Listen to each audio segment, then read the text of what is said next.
Iki vitamin damel jenengan sedoyo. Mas Dalang sehat, bahagia selalu. Iya Mas ya. Ya harus Bang. Ini hari ini agenda latihan garapan baru Sanggar Astabrata buat tanggal 27. Tetap kompak selalu, Mas Akbar Fan Club selalu dukung karya-karyanya. Pen celup. Piye bendungane?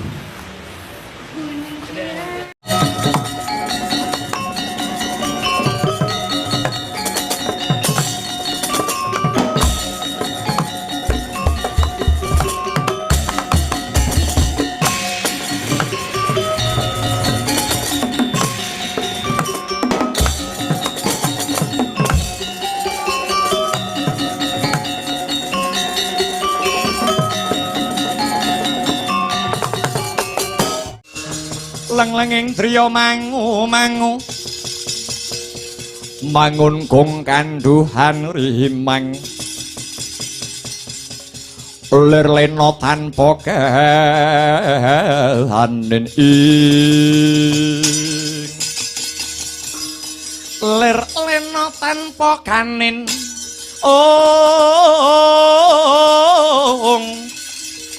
yen tantu lusa yen tantu lusa mengko sang dyah utama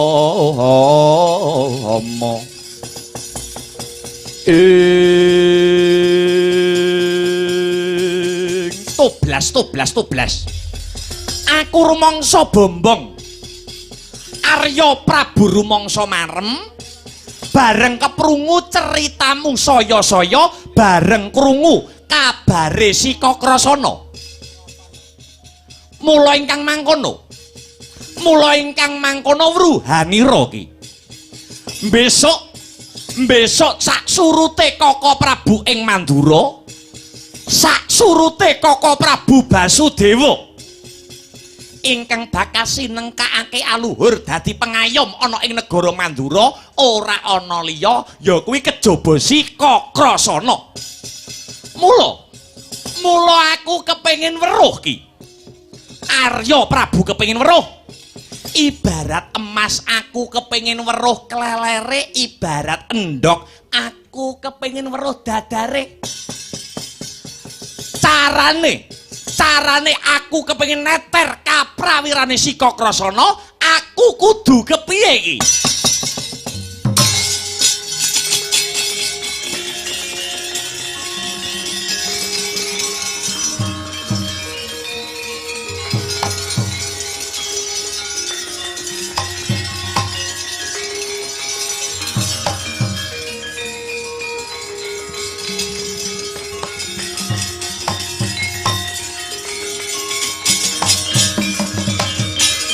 Agyat resang kabirang ngurinang kul ginempit kempit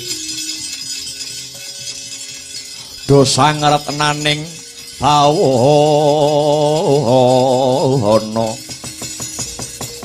ing nuwun sewu punapa mboten lepat anggen kula mirengaken mbok menawi paduka badhe ndadar dhateng kasantosanipun anak kula Kakrasana. Ki Demang ibarat gunung bakal tak unggahi segara bakal ndak jajaki. Ya kanthi cara mangkono aku bisa ngukur marang kasantosaning lair batin Sika Krasana. Merga calone Sika Krasana mau bakal didadekake ratu mapan ana ing negara Mandura. Yen mekaten sagopa namung badhe tutwuri. Patonipun nuwun sewu. Paduka saged gawe geger wonten ing widara kandhang mriki. Saya ngerteni yen bapake diajar utawa dipulasara dening tiyang sanes pun to. Niki mengke Kakrasana cetha. Mboten usah jenengan tantang tartamtu kemawon Kakrasana niki mengke bakale ngamuk punggung Suratamtaha tak cobane Kyai. Etok-etok tak ajar dina iki kita Sumangga Raden Arya Prabu.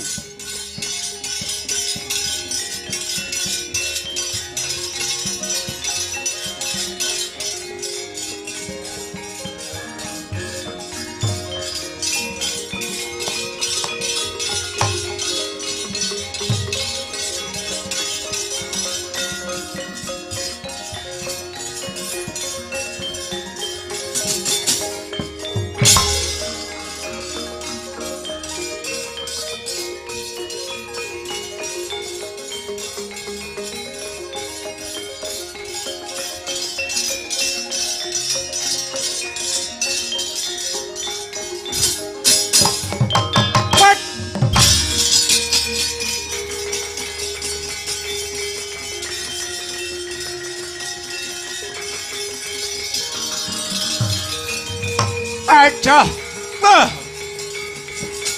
Wah. Woi. Woi. Woi. Wah. Oh.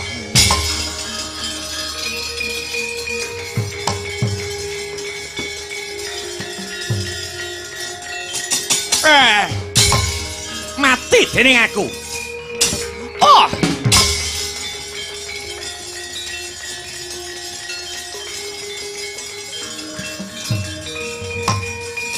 Ah.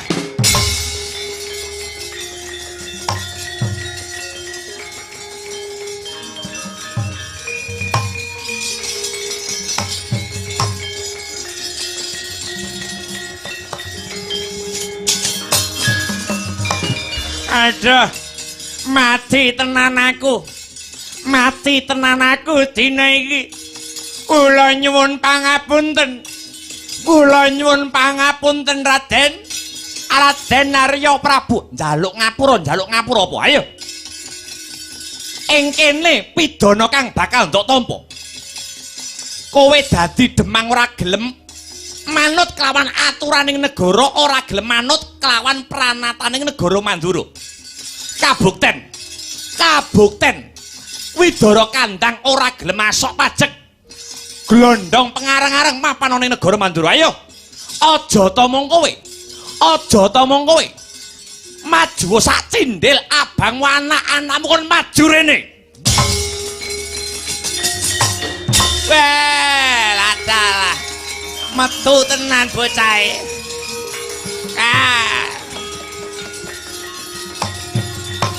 Ya.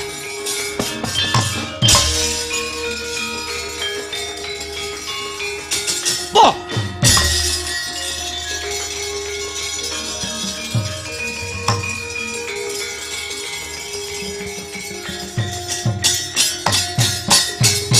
Woi, hai. Ponto boyo nangge dian kekale tante yudo aneng mati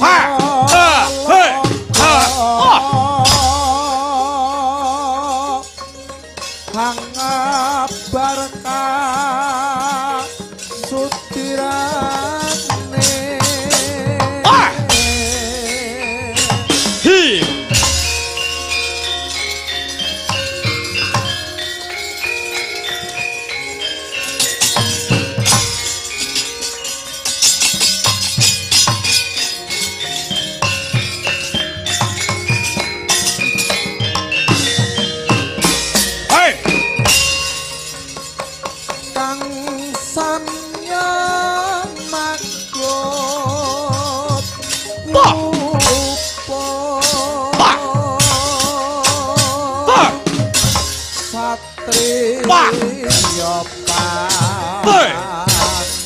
ayo maju tubuh sakti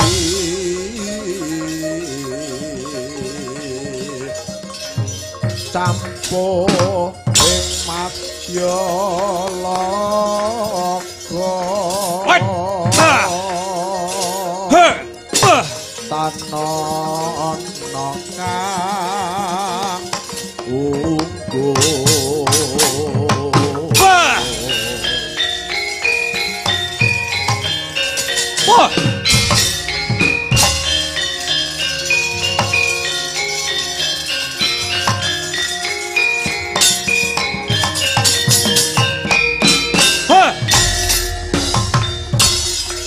Kawijayan kanuragan kasantikan jopo mantra bos kaesti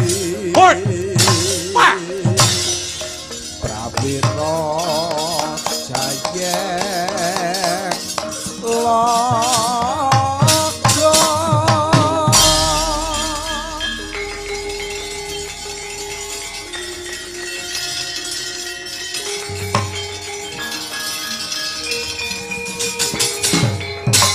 Ayo.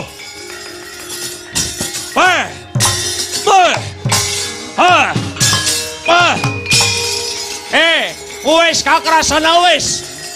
Cukup, Ger.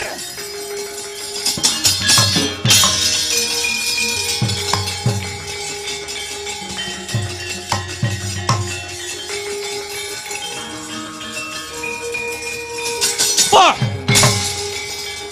Ayo, maju kowe.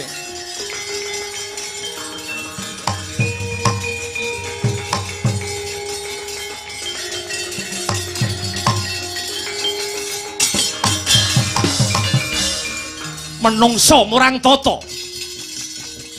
Nitik saka busanane kaya wong kraton. Nanging babar pisan nilar tata krama nilar yudha negara. Waning jarah rayah Widara Kandang mala gantang ngaji ngajar kewan. Ayo, sapa wae sing wani ngajar bapakku? Ki Demang Sagawa iki musuhe Kakrasana.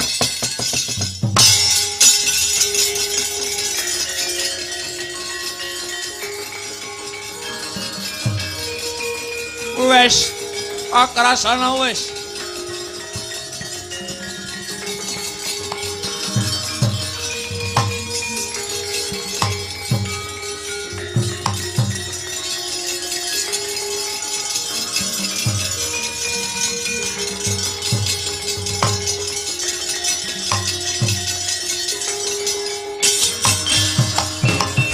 Caritaning satriya linuwih kang mardi mring kautaman tan pegat mring pangestine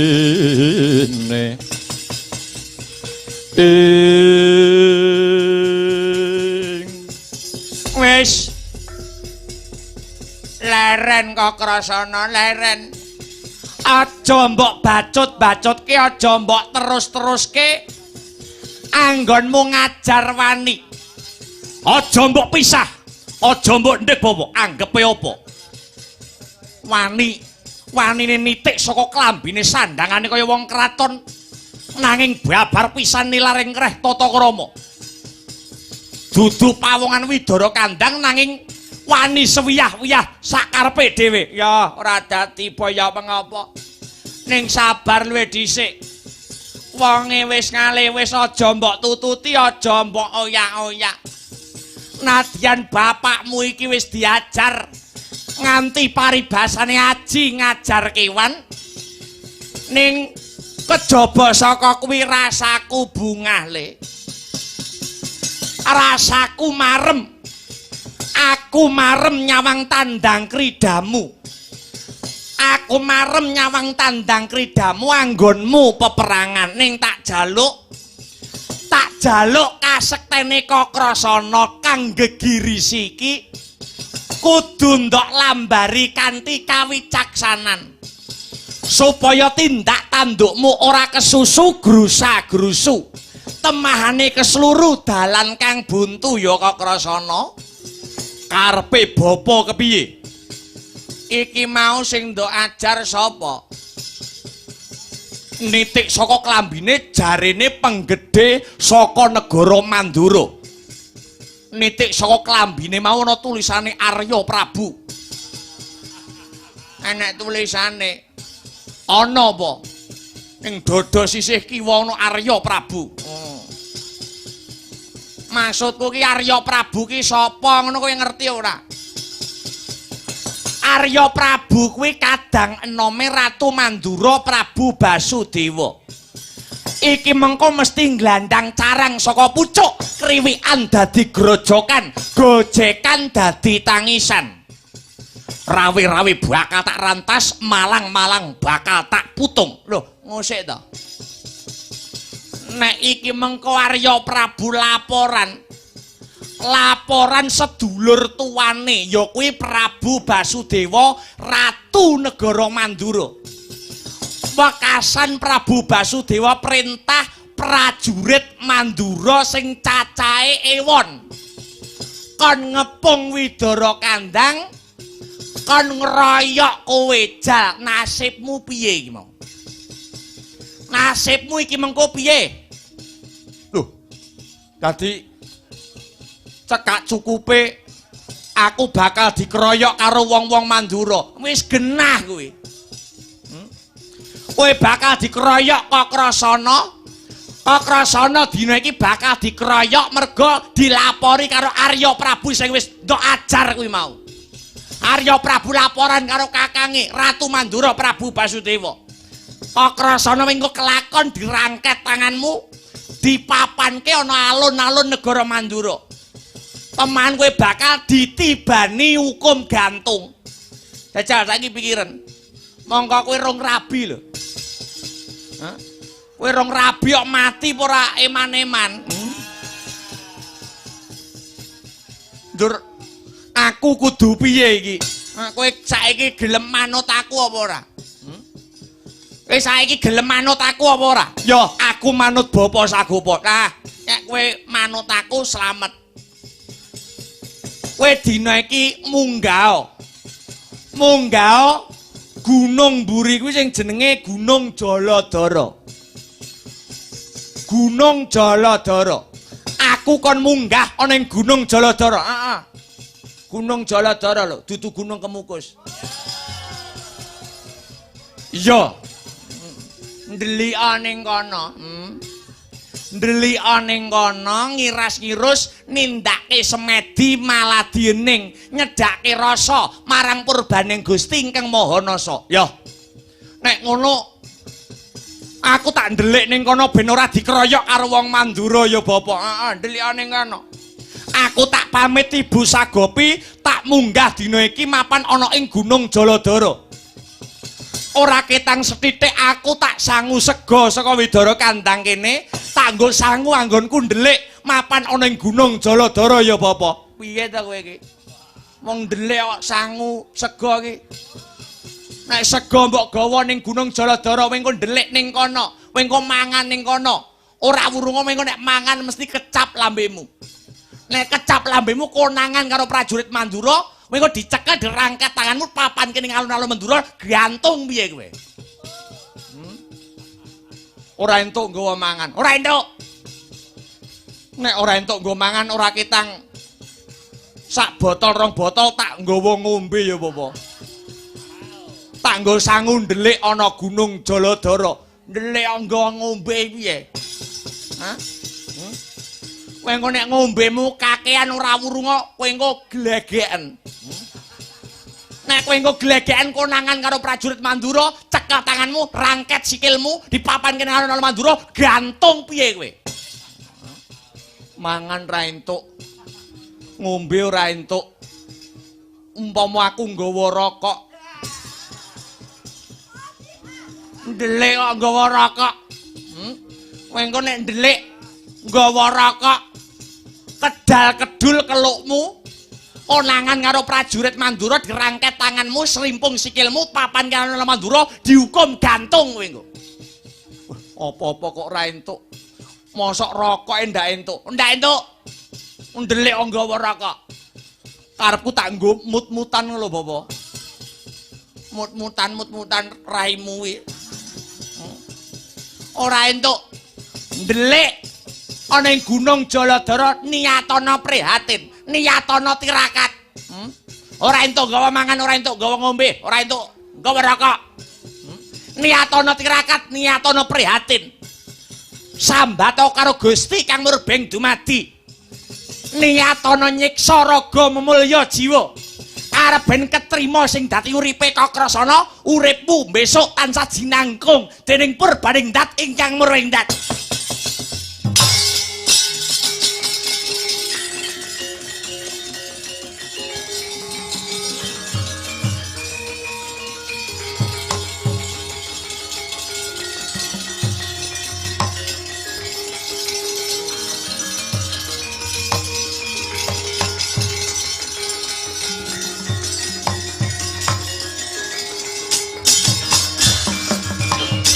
Gokala putrane ingsun sira gawa swanci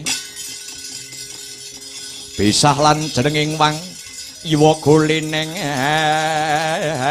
arepi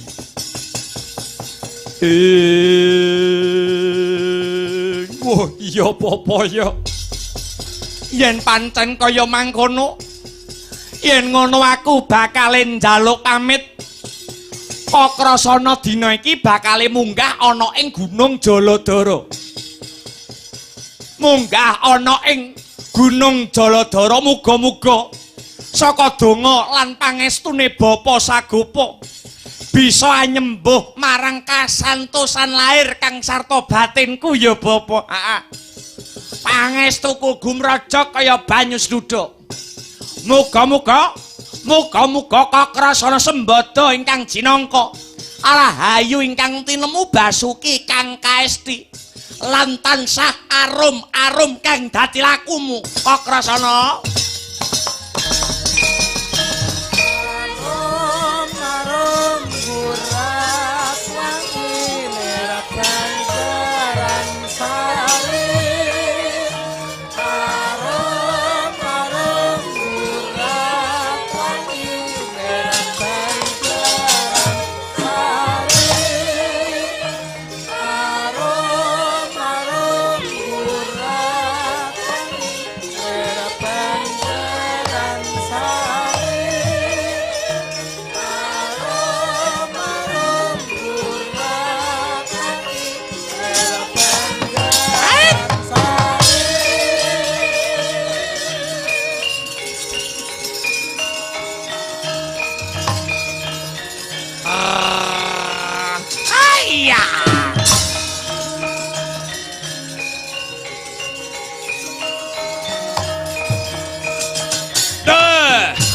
Wah. Hey.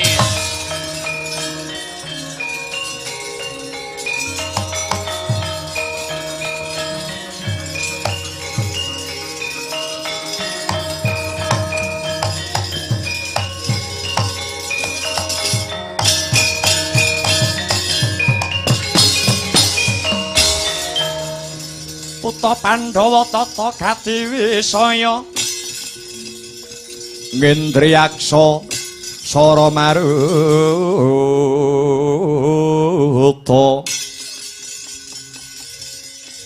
Pawana Bana Margana Samirana lan Warahayang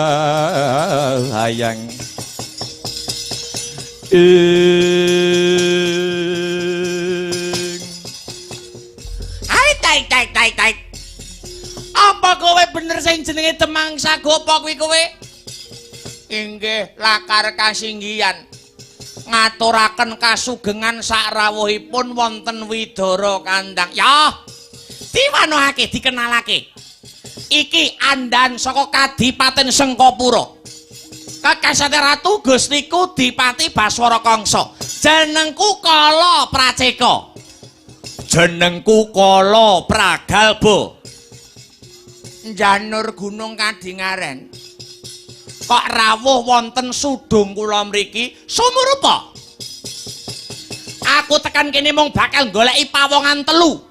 Bocah telu ya kuwi Kakrasana, Narayana apa dene Si Bratajaya. Kakrasana lan Narayana bakal tak rangket tangane, tak srimpung sikile, tak pocok janggane. Hewa dene Si Bratajaya bakal tak boyong mapan ana ing Sengkapura. Awit bakal dirabi kelawan Ratu Gustiku Dipati Baswara Kangsa. Latar.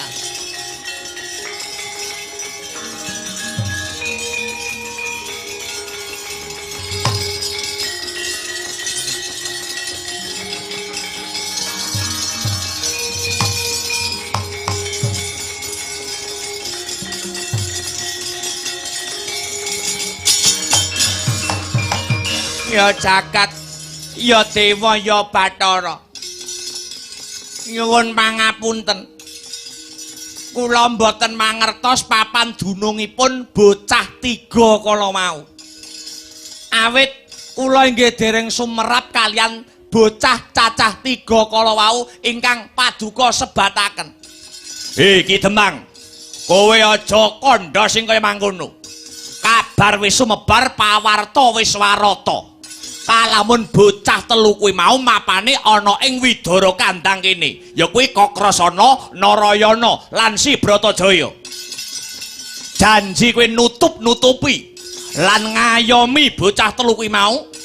Aja takon dosa. Widara Kandang kene bakal tak bumi angus. Kula mboten ngerti. Ajar wae dina iki.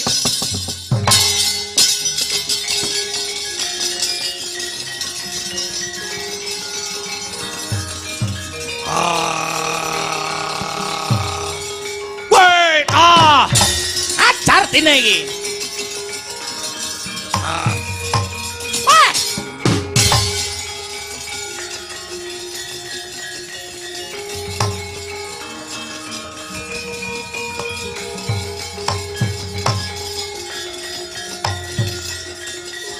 Ayo.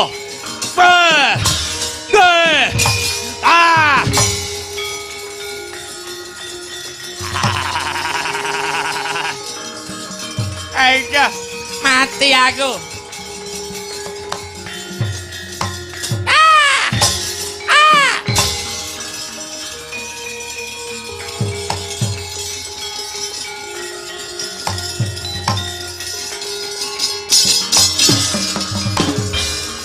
Ayo, Sambato kowe sagu pundi? Kakrasana Narayana kang sartosi Bratajaya rasa kok tutup-tutupi. Kakrasana bakal tak pateni, Narayana bakal tak pateni. Bratajaya bakal tak boyong tangguk. Garwa Prameswarine ratu Gustiku Dipati Baswara Kangsa. Ayo, aja mbok tutup-tutupi. Tudono bocah cacah telu kuwi mau. Aduh mati aku. Nyi Sagopi Bratajaya gawane lunga. Weh lah dalah, lah kae bocah mlayu-mlayu.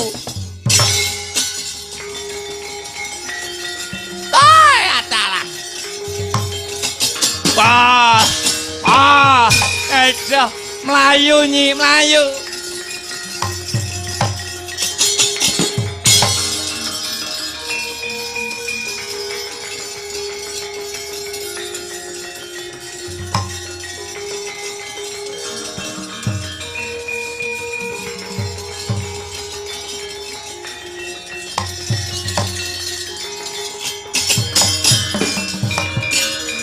Ayo, Bratajaya kok diajak mlayu alon-alon. Ayo lunga saka Widara Kandang. Kahanan Widara Kandang paribasane ancik-ancik pucuke ngeri. Ana sing bakal ngoyak-ngoyak karo kowe. Aku ora bakal lunga saka Widara Kandang kene. Tobat. Ora gelem lunga. Kowe mengko dicekel karo prajurit saka Sengkapura. Dicekel yo ben tak adepane. Lho, kok mbok adepi piye? Aku sing bakal ngalahake prajurit-prajurit saka Sengkapura kae. Kowe apa iso gelut? Kowe apa iso Bandayuda Bratajaya? Ngalahke iki ora perlu gelut. Apa meneh ngalahke karo wong lanang iki ora perlu dadak gelut. Lah piye caramu ngalahne pawongan-pawongan sing bakal nyekel karo kowe kae? Aku moh mlayu moh lunga saka Widara Kandang, buta-buta kae tak petukane. Ora sandadak nganggo tenaga, ora sandadak nganggo akal. Nanging akale digunakake nganggo kleceming lati kincanging alisku.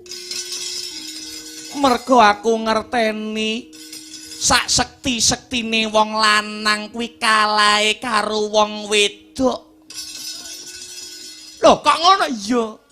Ngaku kondang kaya ngapa to, sugiya kaya ngapa to?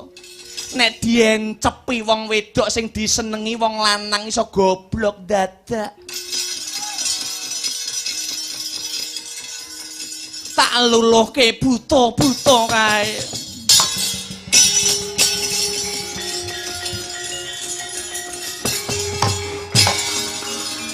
Tobat. Bocah kok kendel ram.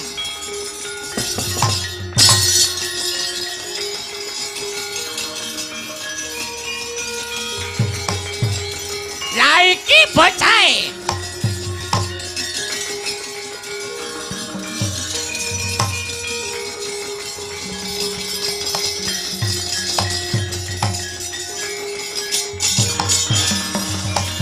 gunjang ganjing langit gelap-gelap katon lir kincanging alis orisang maweh galandrung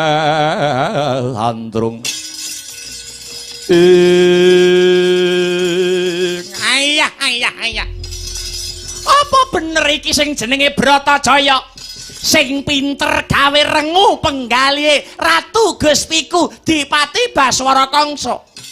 Iya pancen bener. Sopo jenengmu Buta Cakil? Takon karo aku. Jenengku Ditya Kala Praceka.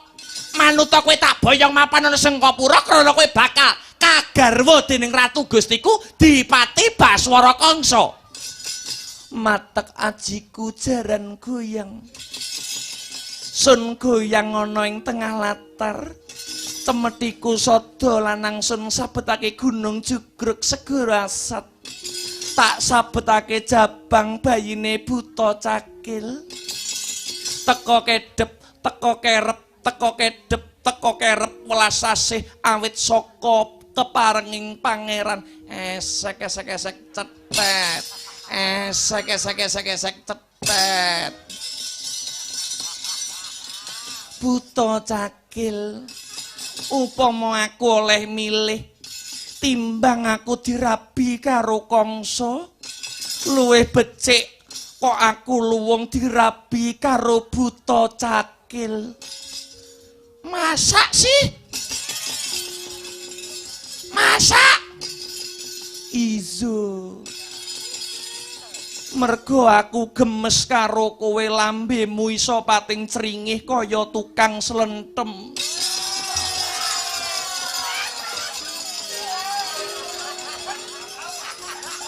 Kowe gelem apa ora? Kowe gelem apa ora omah-omah karo aku? Aku gelem dadi bojomu. Ngene wis awake dhewe rabi ngot gek ditabuhi karo kodhok ngorek. Ora ketanggur kaset. Iso mengko yen aku karo kowe wis omah-omah yen duwe anak lanang anake Buta Cakil mau jenengno Victor. Iya aku mung manut ibune ning kocapa yen bocah mau beling bocah nakal bocah bakal tak jewer kupinge bakal tak ajar, bakal tak cetoti. Aja! Aja!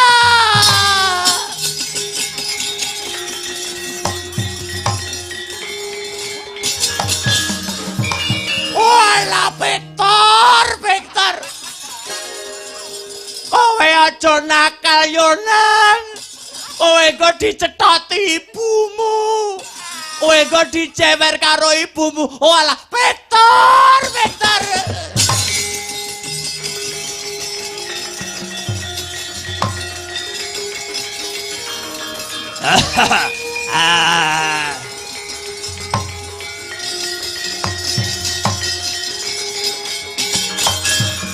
Wah, bojleng iblis laknat padha jek-jekan ayo.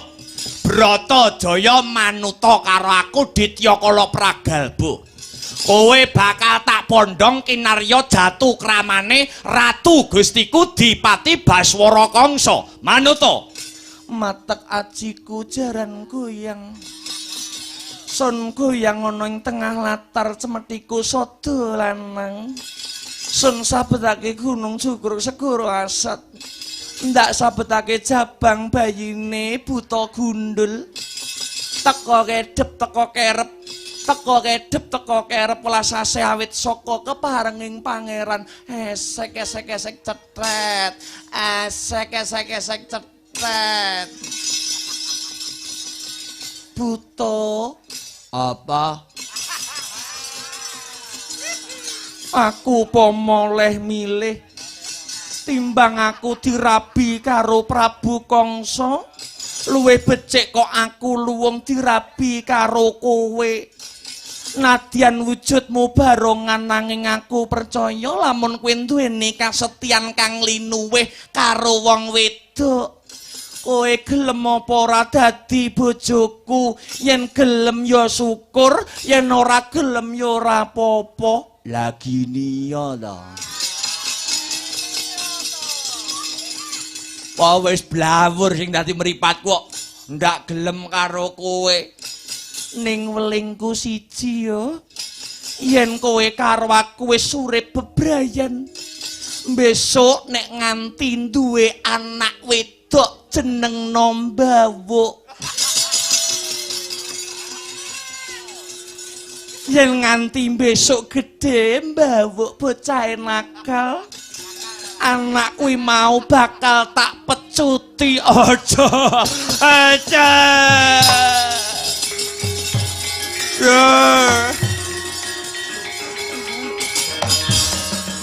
Oh alawu Mbawuk. Senenganmu dadak nganggo pecut-pecutan barang. Aja nakal kowe kok dipecuti mbokmu yo. Wo Mbawuk.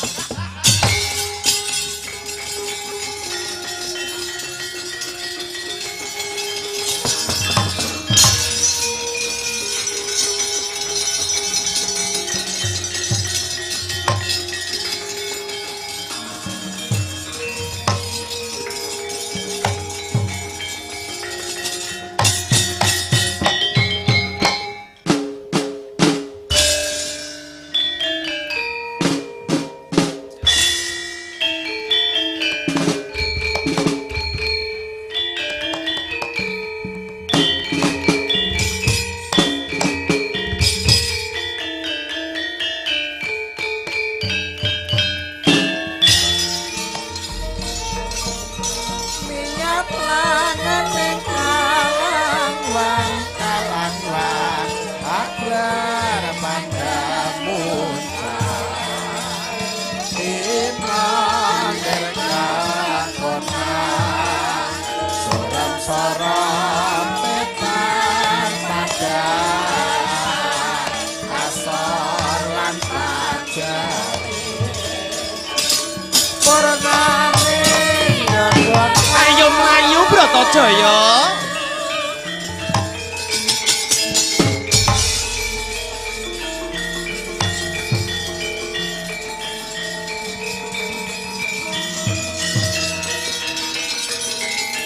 Mampir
Subhanallah walhamdulillah.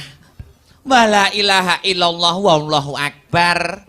Duh, anakku limbuk sing banget ndak tresnani. Leren ora ketanggur sak kemprangan ya, Nok. Iya ya, Mak, ya ngestokke dawuh. Perkara lakon Banjaran Kokrasana mengko kena ditutukake sak rampunge limbukan nanging sing luwih baku aku karo kowe limbuk bengi iki luwih dhisik ayuh awake dhewe ngaturake apa ta wigatine awake dhewe sowan tinimbalan ngono ya Mak. Nanging luwih dhisik ayuh ora lali ngegungake rasa puja lan puji syukur kunjuk marang Gusti ingkang murbeng dumadi Tuhan yang Maha Esa Allah Subhanahu wa taala Hyang Widiwasa ngono. Ingkang wis malimbarake keberkahan kang sarta kenikmatan becik nikmat sehat nikmat sempat nikmat iman mokal tanpa nikmat kang sarta keberkahane Gusti Allah aku anakku limbuk sak rombongan bengi iki bisa manunggal ana ing adicara sing gayenge kaya mangkene ngono ya Mak. Iya. Lah banjur bengi iki janjane dalam rangkaian adicara apa? Lah iki ngene ya, Nok.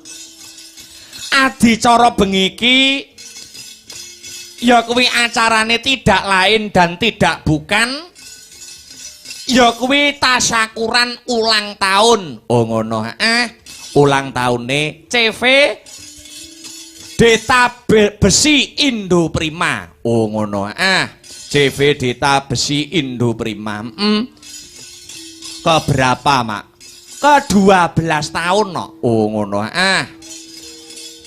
Tasyakuran ulang tahun CV Deta Besi Indo Prima ke-12 tahun.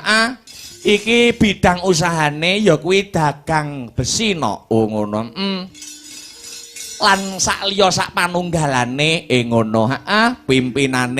Pimpinane pepundhene awake dhewe ngono. Sing wis ndak anggap kaya bapakku dhewe.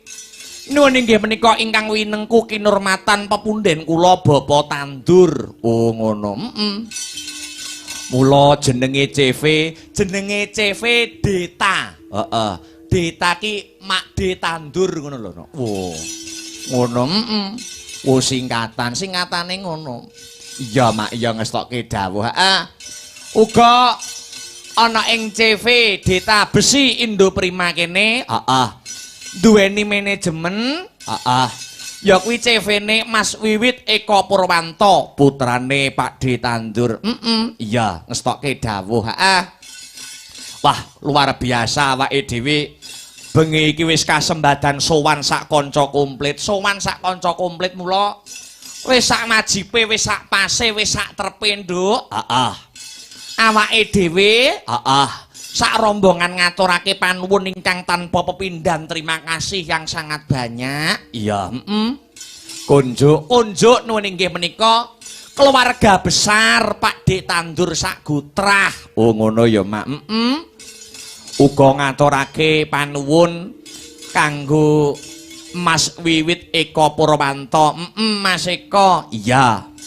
Putrane Pak De Tandur. Sing buat repot kanggo lumadine ngadicara wayang kulit bengi iki. Ngono.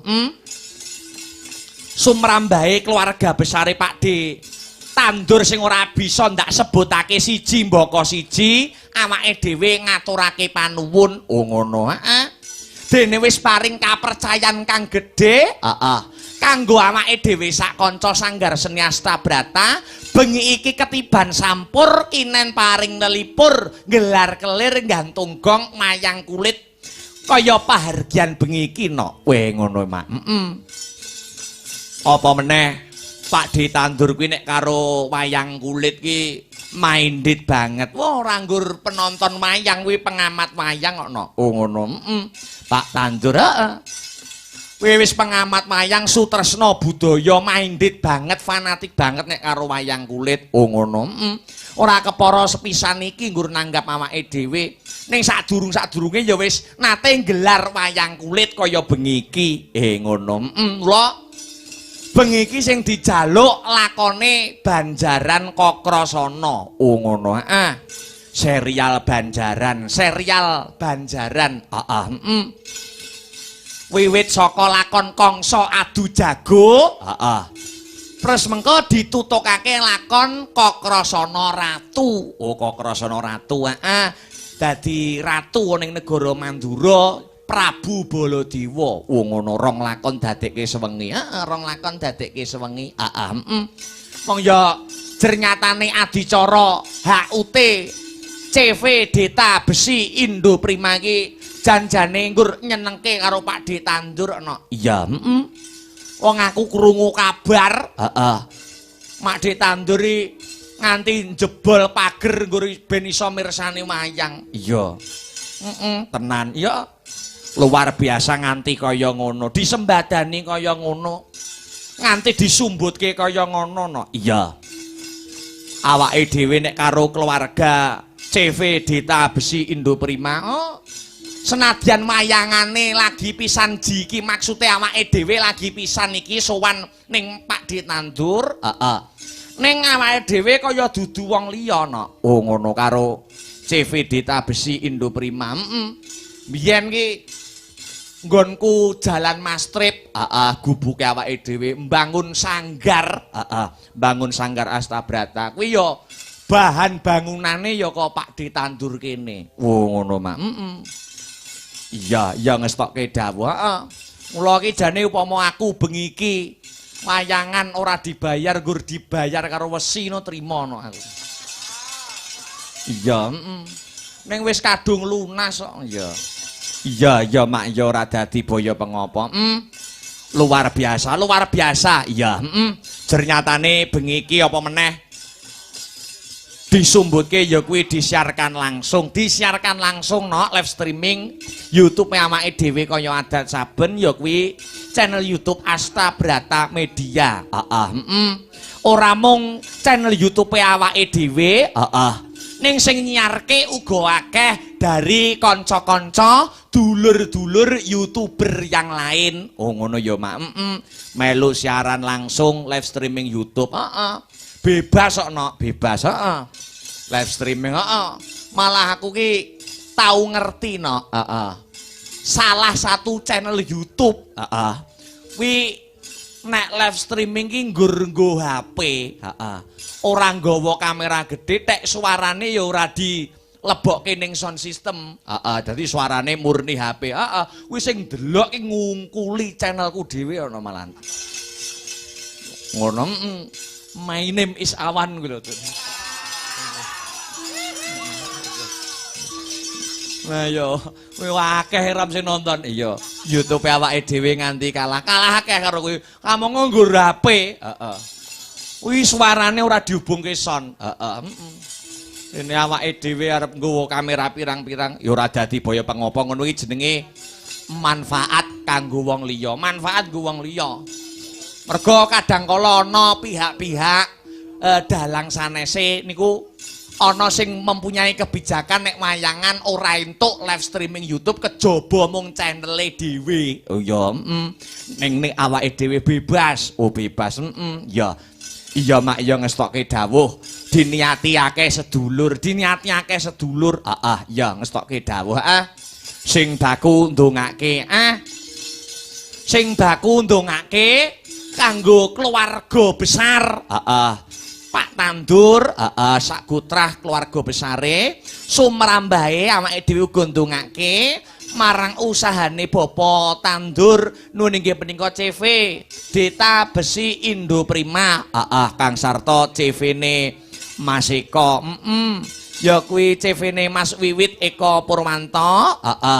Manajemene didongake muga-muga sak rampunge seluruh rangkaian adicara HUT CV Deta Besi Indo Prima kene.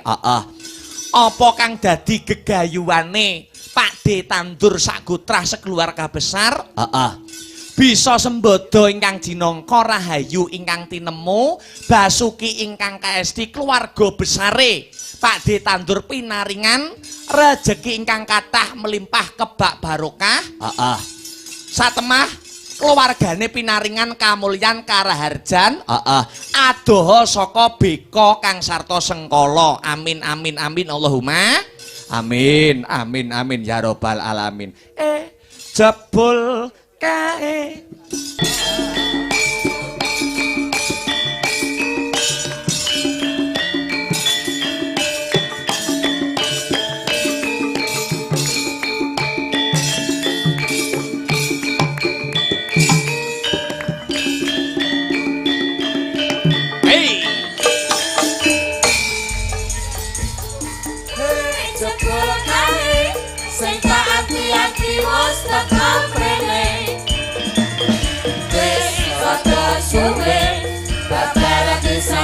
ora tunggu kabare sajake rodo alen bukan sadati ipen yen pinuju deket lagi SMA merahati wis mari kangen muga-muga tansah kangen atiku dadi tentrem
awake dhewe telung bengi iki ngluthek ning Nganjuk wae.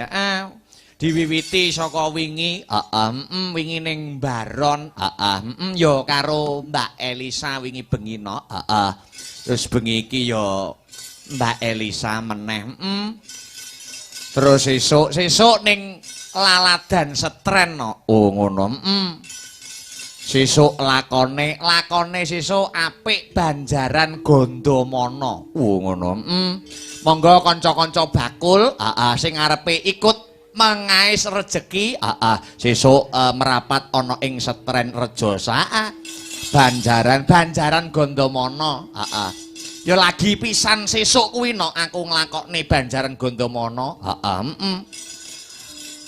kira-kira wong Setren sesuk iki arep mumetne dalange ora dadi ngopo ora dadi baya pengopo ya ternyatane tak tawani Semar Bangun Kayangan po Wahyu Katentreman yo ora gelem iya.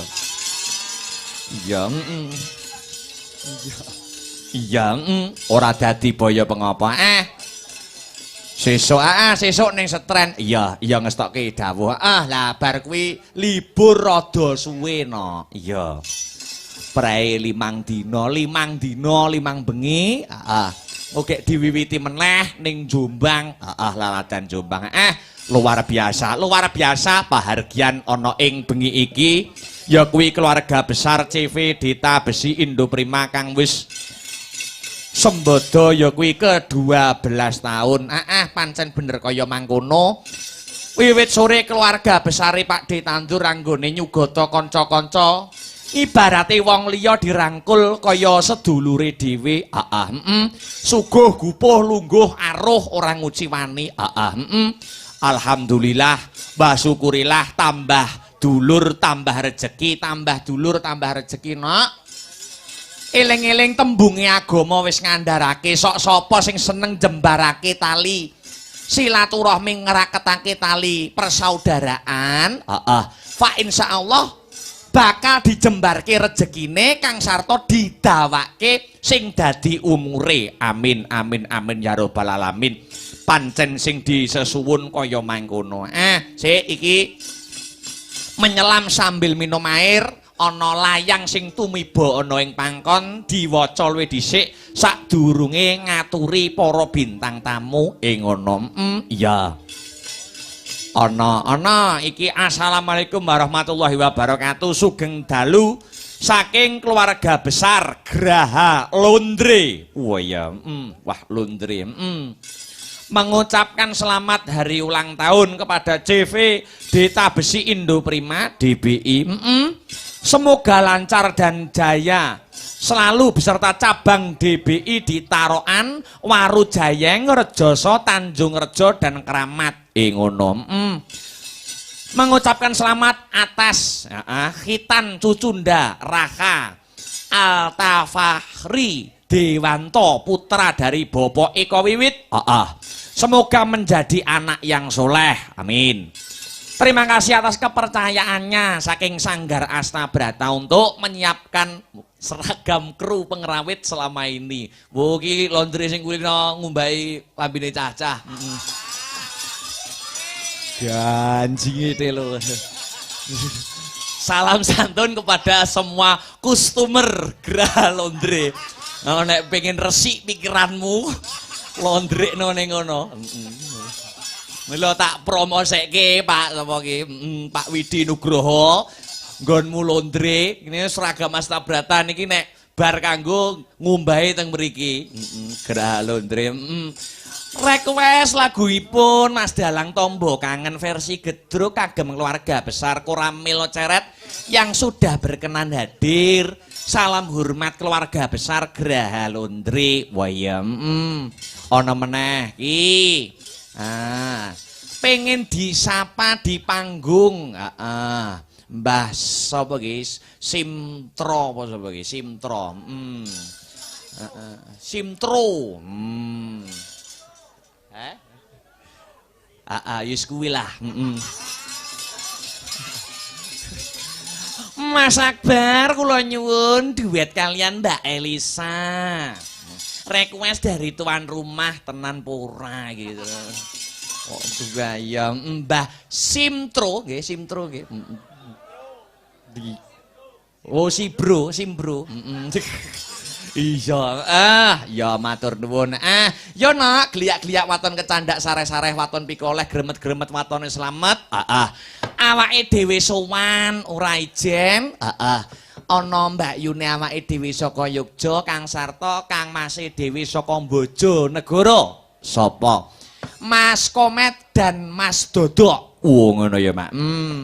Mas Komet, Mas Dodok luwih dhisik. Ndak aturi minggah ana ing sasana budaya ngono.